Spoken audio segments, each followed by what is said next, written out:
aujourd'hui, lundi, donc il y aura deux rencontres importantes avec des réalisateurs. Il y a tout d'abord Bart Song, c'est un film de Pays-Bas. Et puis on a la grande avant-première du soir, hein, qui est. D'ailleurs, on a deux avant-premières. Il y a une qui n'était pas annoncée au départ, qui est Le Fils à Joe, qui nous parle de famille, de rugby. C'est avec Gérard Lanvin. C'est une belle avant-première qui nous entraîne dans le sud-ouest, voilà, et une comédie aussi, un film assez populaire.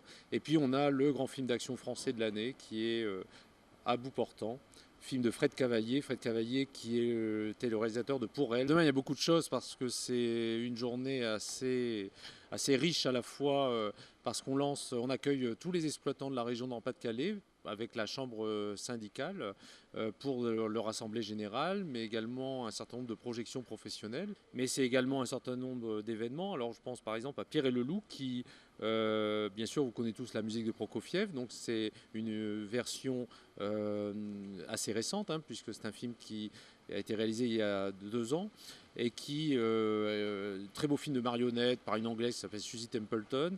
Et on a, avec le conservatoire d'Arras, on a souhaité accompagner le film en direct avec l'orchestre des élèves et des enseignants. Ensuite, on a un certain nombre d'avant-premières, Angèle et Tony, d'Alix Delaporte, la réalisatrice est présente. On a également film très attendu, très très bonne comédie, Les Émotifs Anonymes, également le réalisateur Jean-Pierre Améris qui sera présent avec Benoît Poulvorde et Isabelle Carré. Et puis on a des films européens qui sont comme All That I Love, film polonais, en présence également du réalisateur, et Felicia, un film roumain, également en présence de l'une des... Enfin, ils ont co-réalisé en fait, donc c'est la co-réalisatrice qui sera présente pour le film. Voilà, donc une journée bien riche en événements.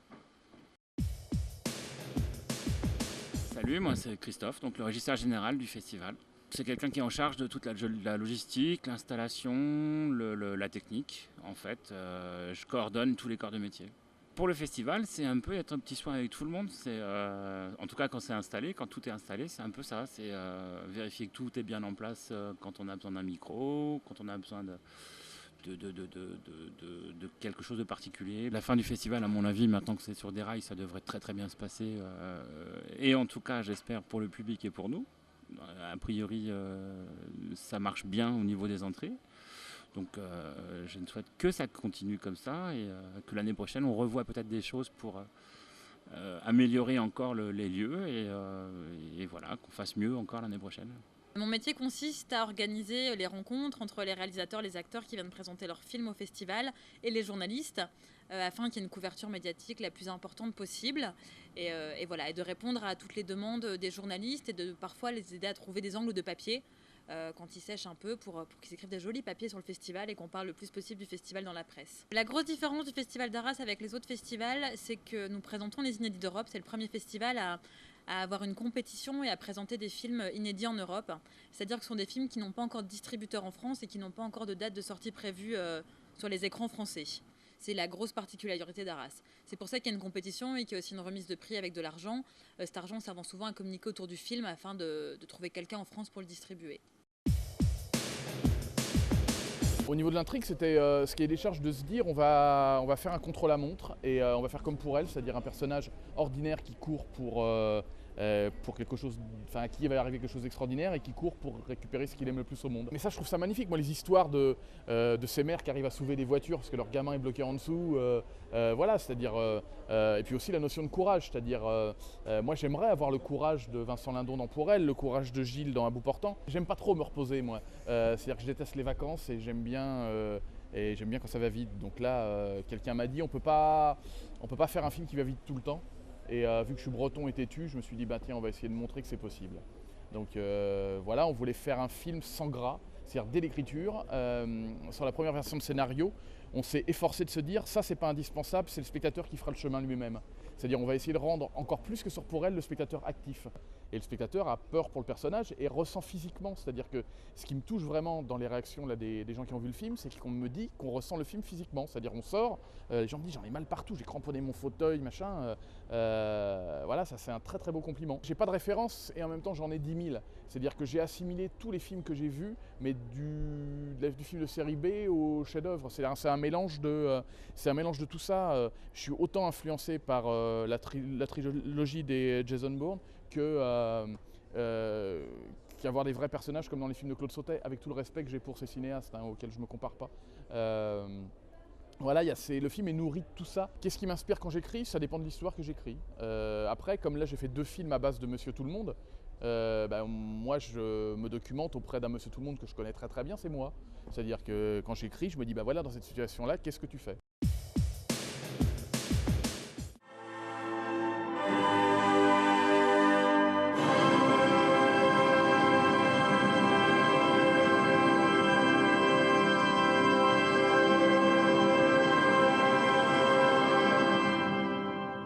Très bon film. C'est un film qui vaut vraiment le coup d'être vu, comme 2001. On m'a dit que c'était vraiment quelque chose à voir au ciné pour vraiment ressentir le film à 100%. 2001 L'Odyssée de l'espace, de Kubrick, voilà, au cinéma. Parce que voilà, c'est un film que j'ai vu beaucoup de fois sur DVD, qu'on n'a pas trop l'occasion de voir au cinéma. Et puis donc je me suis dit que c'était l'occasion de voir sur grand écran, quoi.